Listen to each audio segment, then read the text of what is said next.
ನಮಸ್ತೆ ವೀಕ್ಷಕರೇ, ನಿಧಿ ಅಡುಗೆ ಚಾನೆಲ್ಗೆ ನಿಮಗೆಲ್ಲರಿಗೂ ಸ್ವಾಗತ.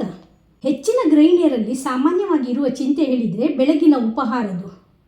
ಬೆಳಗಿನ ಬ್ರೇಕ್ಫಾಸ್ಟ್ ರುಚಿಯಾಗಿರಬೇಕು, ಆರೋಗ್ಯಕರವಾಗಿರಬೇಕು, ದಿಢೀರನೆ ಆಗುವಂತಿರಬೇಕು ಹಾಗೂ ಎಲ್ಲರೂ ಇಷ್ಟಪಡುವಂತಿರಬೇಕು. ಇವತ್ತು ಇವೆಲ್ಲ ಸರಿ ಹೊಂದುವಂತೆ ಕೇವಲ ಒಂದು ಹಿಟ್ಟು ಬಳಸಿ, ಅಂದರೆ ಒಂದು ಪ್ರೀಮಿಕ್ಸನ್ನು ಉಪಯೋಗಿಸಿ 16 ಬಗೆಯ ಉಪಹಾರಗಳಾದ ಇಡ್ಲಿ, ಪಡ್ಡು, ವಿವಿಧ ಬಗೆಯ ದೋಸೆ ಮಾಡುವುದನ್ನು ತಿಳಿಸಿಕೊಡ್ತಾ ಇದ್ದೇನೆ. ಅಕ್ಕಿ ಬೇಳೆ ನೆನೆಸದೇ ಇರುವ ದಿನಗಳಲ್ಲಿ, ದಿಢೀರನೆ ಮನೆಗೆ ನೆಂಟರು ಬಂದಾಗ, ಅಥವಾ ಬ್ಯಾಚುಲರ್ಸ್ಗಳಿಗೆ, ಮನೆಯಿಂದ ದೂರ ಇರುವವರಿಗೆ ಟ್ರಾವೆಲಿಂಗ್ ಸಮಯದಲ್ಲಿ ಈ ಪ್ರೀಮಿಕ್ಸ್ ಇದೆಯಲ್ಲ ಬಹಳ ಪ್ರಯೋಜನಕಾರಿಯಾಗ್ತದೆ. ಈ ಮಾಡಿಟ್ಟ ಹುಡಿಯನ್ನು ಏರ್ಟೈಟ್ ಕಂಟೈನರಲ್ಲಿ ಇಟ್ಟು ಸ್ಟೋರ್ ಮಾಡಿ ಫ್ರಿಜ್ಜಲ್ಲಿಟ್ಟರೆ ಒಂದು 3 ರಿಂದ 4 ತಿಂಗಳುಗಳ ಕಾಲ ನೀವು ಬಳಸಬಹುದು. ಈ ಪ್ರೀಮಿಕ್ಸನ್ನು ಬಳಸಿ ರುಚಿಯಾದ ವಿವಿಧ ಉಪಹಾರ ಮಾಡುವುದನ್ನು ನೋಡೋಣ. ಮೊದಲಿಗೆ ಈ ಪ್ರೀಮಿಕ್ಸ್ ತಯಾರಿಸಲು ಒಂದು ನಿರ್ದಿಷ್ಟವಾದ ಅಳತೆಯ ಕಪ್ ಅಥವಾ ಮೆಜರ್ಮೆಂಟನ್ನು ಬಳಸಬೇಕಾಗ್ತದೆ. ಇಲ್ಲಿ ಒಂದು 6 ಕಪ್ಪಷ್ಟು, ಅಂದರೆ ಸಾಧಾರಣ 1.5 kg ಇಡ್ಲಿ ರೈಸನ್ನು ತೆಗೆದುಕೊಂಡಿದ್ದೇನೆ. ನೀವು ರೇಷನ್ ರೈಸ್, ದೋಸಾ ರೈಸ್ ಯಾವುದನ್ನು ಸಹ ಬಳಸಬಹುದು. ತೆಗೆದುಕೊಂಡ ಅಕ್ಕಿಯನ್ನು ಒಂದು ಪಾತ್ರೆಗೆ ಸೇರಿಸಿ ಒಂದು 4 ರಿಂದ 5 ಸಲ ನೀರು ಹಾಕಿ ಚೆನ್ನಾಗಿ ತೊಳೆದು ಇದರ ನೀರನ್ನು ಕಂಪ್ಲೀಟಾಗಿ ಸ್ಟ್ರೈನ್ ಮಾಡಬೇಕು ಹಾಗೂ ಒಂದು ಬಟ್ಟೆಯಲ್ಲಿ ಇದನ್ನು ಹರಡಬೇಕು. ಈಗ ಒಂದು 2 ಕಪ್ಪಷ್ಟು, ಅಂದರೆ ಸಾಧಾರಣ ಒಂದು 500 ಗ್ರಾಮಷ್ಟು ಉದ್ದನ್ನು ಇಲ್ಲಿ ತೆಗೆದುಕೊಂಡಿದ್ದೇನೆ. ಇದನ್ನು ಸಹ ಪಾತ್ರೆಯಲ್ಲಿ ಸೇರಿಸಿ ನೀರು ಹಾಕಿ ಚೆನ್ನಾಗಿ ತೊಳೆದು ಇದರ ನೀರನ್ನು ಕಂಪ್ಲೀಟಾಗಿ ತೆಗೆದು ಬಟ್ಟೆಯಲ್ಲಿ ಹರಡಬೇಕು. ಇದರ ನೀರಿದೆಯಲ್ಲ ಕಂಪ್ಲೀಟಾಗಿ ನಾವು ಸ್ಟ್ರೈನ್ ಮಾಡಬೇಕು ಹಾಗೂ ಇದು ಒಣಗಬೇಕು. ನೀವು ಬಿಸಿಲಿಗೆ ಅಥವಾ ಫ್ಯಾನ್ ಗಾಳಿಗೆ ಇದನ್ನು ಒಣಗಿಸ್ಬೋದು. ಬಿಸಿಲಿಗೆ ಒಣಗಿಸುವುದಾದರೆ ಒಂದು 2 ದಿನ ಒಣಗಬೇಕಾಗ್ತದೆ. ಫ್ಯಾನ್ ಗಾಳಿಗೆ ಒಣಗಿಸುವುದಾದರೆ ಒಂದು ಇಡೀ ರಾತ್ರಿ ನೀವು ಫ್ಯಾನ್ ಕೆಳಗೆ ಇಟ್ಟು ಇದನ್ನು ಕಂಪ್ಲೀಟಾಗಿ ಡ್ರೈ ಮಾಡಬೇಕು. ನೀರಿನ ಪಸೆ ಒಂದಿಷ್ಟು ಇರಬಾರ್ದು. ಈಗ ನೋಡಿ, ಇದು ಕಂಪ್ಲೀಟಾಗಿ ಇಲ್ಲಿ ಒಣಗಿದು ಆಗಿದೆ. ಈಗ ಅಕ್ಕಿಯನ್ನು ಮೊದಲಿಗೆ ನಾವು ಬಾಣಲೆಯಲ್ಲಿ ಸೇರಿಸುವ. ಇದನ್ನು ಹುರ್ಕೊಳ್ಬೇಕು. ನಾನಿಲ್ಲಿ ಇದನ್ನು 2 ಬ್ಯಾಚಲ್ಲಿ ಹುರಿತಾ ಇದ್ದೇನೆ. ಇದು ಜಾಸ್ತಿ ಹುರಿದು ಇದರ ಬಣ್ಣ ಚೇಂಜ್ ಆಗಬಾರ್ದು, ಸ್ವಲ್ಪ ಡ್ರೈ ಆಗಬೇಕು ಹಾಗೂ ಮುಟ್ಟಿದರೆ ಬೆಚ್ಚಗಿರಬೇಕು. ಅಷ್ಟು ಹೊತ್ತು ನಾವು ಇದನ್ನು ಹುರಿಬೇಕು. ನೋಡಿ, ಇಷ್ಟು ಹುರಿದಾಗಿದೆ. ಈಗ ಗ್ಯಾಸ್ ಫ್ಲೇಮನ್ನು ಆಫ್ ಮಾಡಿ ಇದನ್ನು ಪಕ್ಕಕ್ಕಿಡುವ. 2 ಬಾರಿ ಹುರಿದ ಅಕ್ಕಿಯನ್ನು ಇಲ್ಲಿಟ್ಟಿದ್ದೇನೆ. ನೆಕ್ಸ್ಟ್ ಈಗ ನಾವು ಉದ್ದಿನ ಬೇಳೆಯನ್ನು ಹುರ್ಕೊಳ್ಬೇಕು. ಒಣಗಿಸಿಟ್ಟ ಉದ್ದಿನ ಬೇಳೆಯನ್ನು ಬಾಣಲೆಯಲ್ಲಿ ಸೇರಿಸುವ. ಇದರ ಜೊತೆಗೆ 1 ದೊಡ್ಡ ಸ್ಪೂನಷ್ಟು ಮೆಂತೆಕಾಳನ್ನು ಸಹ ಸೇರಿಸಿ ಹುರ್ಕೊಳ್ಬೇಕು. ಚೆನ್ನಾಗಿ ಮೀಡಿಯಂ ಫ್ಲೇಮಲ್ಲಿ ಇದನ್ನು ಬೆಚ್ಚಗಾಗುವವರೆಗೆ ಹುರಿಯುವ. ಇದು ಒಂದು 75% ಹುರಿದಾಗುವಾಗ 1 ಕಪ್ಪಷ್ಟು ಅವಲಕ್ಕಿಯನ್ನು ಸೇರಿಸಬೇಕು. ಅವಲಕ್ಕಿ ಸೇರಿಸಿದ ನಂತರ ಒಂದು 2 ರಿಂದ 3 ನಿಮಿಷಗಳ ಕಾಲ ಈ ಪೋವನ್ನು ಹುರಿಬೇಕು. ಹುರಿದ ನಂತರ ನೋಡಿ, ಪೋವ ಈ ರೀತಿಯಲ್ಲಿ ಶ್ರಿಂಕ್ ಆಗಿದೆ. ಮುಟ್ಟಿದರೆ ಈ ರೀತಿಯಲ್ಲಿ ಬೆಚ್ಚಗಿರಬೇಕು. ಈಗ ಗ್ಯಾಸ್ ಫ್ಲೇಮನ್ನು ಆಫ್ ಮಾಡಿ ಇದನ್ನು ಒಂದು ಪ್ಲೇಟಲ್ಲಿ ಇಡುವ. ಇವೆರಡು ಸಹ ತಣಿಬೇಕು. ತಣ್ಣದ ನಂತರ ಇವೆರಡನ್ನು ಒಟ್ಟಿಗೆ ಸೇರಿಸಿ ಇದರ ಪುಡಿ ಮಾಡಬೇಕು. ಸ್ವಚ್ಛವಾದ ಮಿಕ್ಸಿ ಜಾರಲ್ಲಿ, ಅಂದರೆ ನೀರಿನ ಪಸೆ ಒಂದಿಷ್ಟು ಇರದ ಮಿಕ್ಸಿ ಜಾರಲ್ಲಿ ಇದನ್ನು ಸೇರಿಸಿ ನುಣ್ಣಗೆ ಇದರ ಪೌಡ್ರ್ ಮಾಡುವ. ನೀವು ಬೇಕಾದರೆ ಇದನ್ನು ಮಿಲ್ಲಲ್ಲಿ ಕೊಟ್ಟು ಪೌಡ್ರ್ ಮಾಡಿ ಸಹ ತರಬಹುದು. ಇಲ್ಲಿ ನೋಡಿ, ಹುಡಿ ಮಾಡಿದ್ದು ಆಗಿದೆ. ಈ ರೀತಿಯಲ್ಲಿ ಸ್ಮೂತಾಗಿ ಪೌಡ್ರ್ ಮಾಡಿದ್ದೇನೆ. ಈಗ ಇದನ್ನು ಜರಡಿ ಹಿಡಿಬೇಕು. ಇದರ ನುಣ್ಣಗೆ ಹುಡಿ ಮಾತ್ರ ನಾವು ಉಪಯೋಗಿಸಬೇಕು. ಹಾಗಾಗಿ ಸ್ವಲ್ಪ ಸ್ವಲ್ಪ ಹಿಟ್ಟನ್ನು ಈ ಥರದಲ್ಲಿ ಜರಡಿ ಹಿಡಿಯುವ.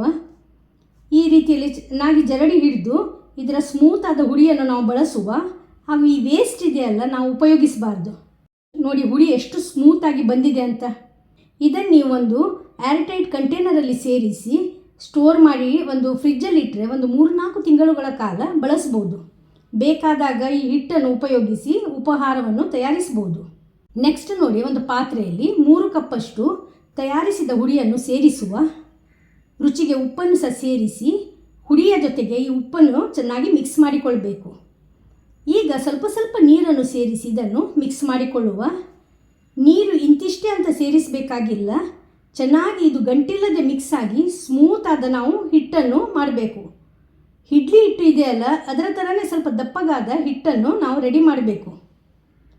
ಹಿಟ್ಟು ಈಗ ತಯಾರಾಗಿದೆ. ನೋಡಿ, ಈ ಕನ್ಸಿಸ್ಟೆನ್ಸಿಯಲ್ಲಿ ಇರಬೇಕು. ಇದನ್ನಿಲ್ಲಿ ನಾವು ಓವರ್ನೈಟ್ ಹುದುಗಲು ಇಡುವ. ನೆಕ್ಸ್ಟ್ ಡೇ ನೋಡಿ, ಹಿಟ್ಟು ಚೆನ್ನಾಗಿ ಹುದುಗಿ ಬಂದಿದೆ. ಇದನ್ನು ಮಿಕ್ಸ್ ಮಾಡಿಕೊಳ್ಳುವ. ಉಪ್ಪು ಆಲ್ರೆಡಿ ನಾನು ಸೇರಿಸಿದ್ದೇನೆ, ಹಾಗಾಗಿ ಪುನಃ ಸೇರಿಸ್ತಾ ಇಲ್ಲ. ನೀವಿದನ್ನು ದಿಢೀರನೆ ಮಾಡುವುದಾದರೆ ಒಂದು ಅರ್ಧ ಸ್ಪೂನಷ್ಟು ಈನೋ ಅಥವಾ ಅಡುಗೆ ಸೋಡಾವನ್ನು ಹಿಟ್ಟು ಮಿಕ್ಸ್ ಮಾಡಿದ ತಕ್ಷಣ ಸೇರಿಸಿ ದೋಸೆ ಇಡ್ಲಿಯನ್ನು ತಯಾರಿಸ್ಬೋದು. ಇಲ್ಲಿ ನೋಡಿ, ಹಿಟ್ಟು ಇಲ್ಲಿ ರೆಡಿಯಾಗಿದೆ. ಇಲ್ಲಿ ಇಡ್ಲಿ ಮೋಲ್ಡಿಗೆ ಎಣ್ಣೆಯನ್ನು ಗ್ರೀಸ್ ಮಾಡಿಟ್ಟಿದ್ದೇನೆ. ತಯಾರಿಸಿದ ಈ ಹಿಟ್ಟನ್ನು ಈ ಇಡ್ಲಿ ಮೋಲ್ಡಲ್ಲಿ ಸೇರಿಸುವ. ಪೂರ್ತಿಯಾಗಿ ಸೇರಿಸಬೇಕಾಗಿಲ್ಲ, ಒಂದು 3/4 ಭಾಗದಷ್ಟು ಸೇರಿಸಿದರೆ ಸಾಕು. ಎಲ್ಲ ಇಡ್ಲಿ ಮೋಲ್ಡಲ್ಲಿ ಹಿಟ್ಟನ್ನು ಸೇರಿಸಿ ಇಟ್ಟಿದ್ದೇನೆ. ಇದನ್ನೀಗ ಇಡ್ಲಿ ಸ್ಟೀಮರಲ್ಲಿ ಇಟ್ಟು ಇದರ ಲಿಡ್ಡನ್ನು ಮುಚ್ಚಿ ಒಂದು 10ರಿಂದ 12 ನಿಮಿಷಗಳ ಕಾಲ ಬೇಯಿಸಿಕೊಳ್ಬೇಕು. ಇದು ಬೇಯುವಷ್ಟರಲ್ಲಿ ನಾವು ಪಡ್ಡನ್ನು ತಯಾರಿಸುವ. ಇದೇ ಹಿಟ್ಟನ್ನು ಬಳಸಿ ನಾನು ಪಡ್ಡನ್ನಿಲ್ಲಿ ತಯಾರಿಸ್ತಾ ಇದ್ದೇನೆ. ಪಡ್ಡು ಪ್ಯಾನಿಗೆ ತುಪ್ಪ ಗ್ರೀಸ್ ಮಾಡಿ ಇಟ್ಟಿದ್ದೇನೆ. ಪ್ಯಾನ್ ಕೂಡ ಇಲ್ಲಿ ಕಾದಿದೆ. ಈಗ ಈ ಹಿಟ್ಟನ್ನು ಈ ಪಡ್ಡು ಪ್ಯಾನಲ್ಲಿ ಸೇರಿಸುವ. ಒಂದೊಂದೇ ಭಾಗದಲ್ಲಿ ಈ ರೀತಿಯಲ್ಲಿ ಹಿಟ್ಟನ್ನು ಸೇರಿಸಬೇಕು. ಪುನಃ ಹಿಟ್ಟಿಗೆ ನೀರನ್ನು ಸೇರಿಸಿ ಇದನ್ನು ತೆಳು ಮಾಡಬಾರ್ದು. ಇಡ್ಲಿ ಹಿಟ್ಟಿನ ಕನ್ಸಿಸ್ಟೆನ್ಸಿಯಲ್ಲಿ ಈ ಹಿಟ್ಟು ಕೂಡ ಇರಬೇಕು. ಹಿಟ್ಟು ಸೇರಿಸಿದ ನಂತರ ಮೇಲಿಂದ 1ರಿಂದ 2 ಸ್ಪೂನಷ್ಟು ತುಪ್ಪವನ್ನು ಸೇರಿಸುವ. ಲಿಡ್ ಮುಚ್ಚಿ ಮೀಡಿಯಂ ಉರಿಯಲ್ಲಿ ಇದನ್ನು ಕಾಯಿಸಬೇಕು. ಈಗ ಕ್ಯಾಪನ್ನು ಓಪನ್ ಮಾಡಿದ್ದೇನೆ. ಪಡ್ಡು ತಿರುವಿ ಇನ್ನೊಂದು ಬದಿ ಸಹ ಕಾಯಿಸಬೇಕು. ಇನ್ನೊಂದು ಬದಿ 1ರಿಂದ 2 ನಿಮಿಷ ಕಾಯಿಸಿಕೊಳ್ಳುವ. 2 ಬದಿ ಕೂಡ ಚೆನ್ನಾಗಿ ಕೆಂಪಗೆ ಕಾದ ನಂತರ ಇದನ್ನು ಪ್ಯಾನಿಂದ ತೆಗೆಯುವ. ನೋಡಿ ಎಷ್ಟು ಚೆನ್ನಾಗಿ ಬಂದಿದೆ ನೋಡಿ, ತುಂಬ ಸಾಫ್ಟಾಗಿ ಫ್ಲಫಿಯಾಗಿ ಬಂದಿದೆ ಕೂಡ. ಕೆಂಪಗೆ ಕಾದ ಪಡ್ಡನ್ನು ಇಲ್ಲಿ ಪ್ಲೇಟಲ್ಲಿ ಇಟ್ಟಿದ್ದೇನೆ. ಈಗ ನೋಡಿ, ಒಂದು 12 ನಿಮಿಷಗಳ ಕಾಲ ಇಡ್ಲಿಯನ್ನು ಬೇಯಿಸಿದ್ದು ಆಗಿದೆ. ಈಗ ಗ್ಯಾಸ್ ಫ್ಲೇಮನ್ನು ಆಫ್ ಮಾಡಿ ಇದನ್ನು ತಣಿಯಲು ಕೆಳಗಿಡುವ. ನಂತರ ಇದನ್ನು ಡಿಮೋಲ್ಡ್ ಮಾಡಬೇಕು. ಇದರ ಬಿಸಿ ಹಬೆ ಹೋದ ನಂತರ ಇದನ್ನು ಡಿಮೋಲ್ಡ್ ಮಾಡುವ. ನೆಕ್ಸ್ಟ್ ಈಗ ನಾವು ಸಾಫ್ಟ್ ಆದ ದೋಸೆಯನ್ನು ಕಾಯಿಸುವ. ಹಾಗಾಗಿ ಕಾವಲಿಯನ್ನು ಗ್ಯಾಸಲ್ಲಿಟ್ಟು ಕಾದ ಕಾವಲಿಯ ಮೇಲೆ 1ರಿಂದ 1.5 ಸೌಟಷ್ಟು ಹಿಟ್ಟನ್ನು ಕಾವಲಿಯಲ್ಲಿ ಸ್ಪ್ರೆಡ್ ಮಾಡಬೇಕು. ಮೀಡಿಯಂ ಉರಿಯಲ್ಲಿ ಇದನ್ನು ಕಾಯಿಸಿಕೊಳ್ಳುವ. ಜಾಸ್ತಿ ಇದನ್ನು ಸ್ಪ್ರೆಡ್ ಮಾಡುವ ಅಗತ್ಯ ಇಲ್ಲ, ಸ್ವಲ್ಪವೇ ಸ್ಪ್ರೆಡ್ ಮಾಡಿದರೆ ಸಾಕು. ದೋಸೆ ಮೇಲೆ ನೋಡಿ ಈ ರೀತಿಯಲ್ಲಿ ರಂಧ್ರ ಬೀಳಲು ಪ್ರಾರಂಭವಾಗಿದೆ. ಈಗ ಮೇಲಿಂದ 1 ಸ್ಪೂನಷ್ಟು ತುಪ್ಪವನ್ನು ಸೇರಿಸುವ. ಲಿಡ್ ಮುಚ್ಚಿ 1 ನಿಮಿಷ ಇದನ್ನು ಕಾಯಿಸುವ. ಈಗ ಲಿಡ್ಡನ್ನು ತೆಗೆದಿದ್ದೇನೆ ನೋಡಿ, ಸಾಫ್ಟ್ ಹಾಗೂ ಸ್ಪಾಂಜಿ ಆದ ದೋಸೆ ಇಲ್ಲಿ ರೆಡಿಯಾಗಿದೆ.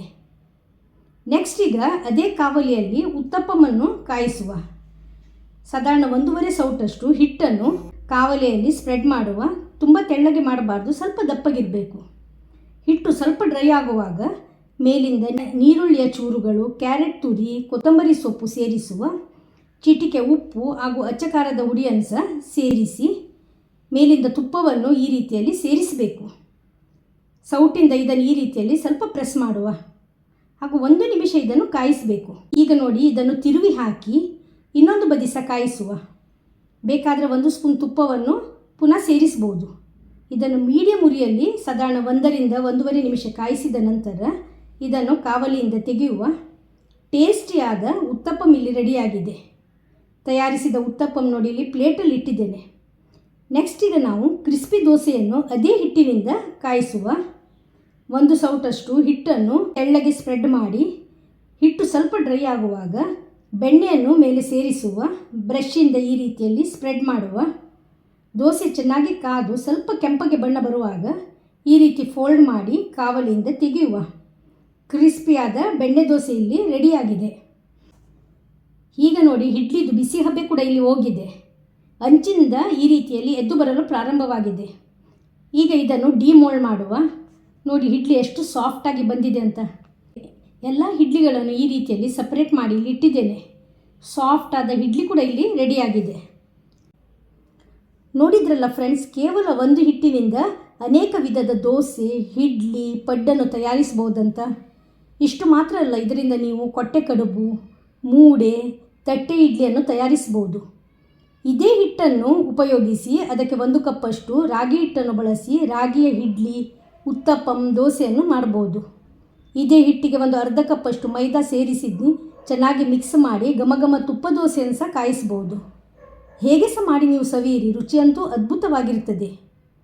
ನಿಮಗೆ ದಿಢೀರನೆ ಇಡ್ಲಿ, ದೋಸೆ, ಪಡ್ಡು ಮಾಡಬೇಕಂತಾದರೆ ಕಲಸಿಟ್ಟು ರೆಡಿ ಮಾಡಿಟ್ಟ ಈ ಬ್ಯಾಟರ್ಗೆ 1 ಅರ್ಧ ಸ್ಪೂನಷ್ಟು ಈನೋ ಅಥವಾ ಅಡುಗೆ ಸೋಡಾವನ್ನು ಸೇರಿಸಿ ದಿಢೀರನೆ ಇಡ್ಲಿ, ದೋಸೆಯನ್ನು ಮಾಡಬಹುದು. ಮನೆಯಲ್ಲಿ ದಿಢೀರನೆ ನೆಂಟರು ಬಂದಾಗ ಹಾಗೂ ಮನೆಯಲ್ಲಿ ಒಬ್ಬೊಬ್ಬ ಸದಸ್ಯರು ಬೇರೆ ಬೇರೆ ಥರದ ತಿಂಡಿಯನ್ನು ಇಷ್ಟಪಡುವಾಗ ಈ ರೀತಿ ತಯಾರಿಸಿ ಕೊಡ್ಬೋದು. ಬ್ಯಾಚಲರ್ಸ್, ಮನೆಯಿಂದ ಉದ್ಯೋಗ ನಿಮಿತ್ತ ದೂರ ಇರುವವರಿಗೆ ಈ ಪ್ರೀಮಿಕ್ಸ್ ಇದೆಯಲ್ಲ ಬಹಳ ಪ್ರಯೋಜನಕಾರಿ. ನಾನು ಹೇಳಿದ ಅಳತೆಯಲ್ಲಿ ಸಾಮಗ್ರಿಗಳನ್ನು ಬಳಸಿ ಈ ರೀತಿ ಪ್ರೀಮಿಕ್ಸನ್ನು ಮಾಡಿಟ್ರೆ ಅನೇಕ ತಿಂಗಳುಗಳ ಕಾಲ ಬಳಸ್ಬೋದು. ತುಂಬ ರುಚಿಯಾದ ತಿನಿಸನ್ನು ಮಾಡಿ ನೀವು ಸವಿಬೋದು. ಟ್ರೈ ಮಾಡಿ. ಇವತ್ತಿನ ಈ ವಿಡಿಯೋ ಇಷ್ಟವಾಗಿದ್ದಲ್ಲಿ ವಿಡಿಯೋಕ್ಕೆ ಲೈಕ್ ಕೊಡಿ, ಶೇರ್ ಮಾಡಿ ಹಾಗೂ ನನ್ನನ್ನು ಸಪೋರ್ಟ್ ಮಾಡಿ. ಧನ್ಯವಾದಗಳು.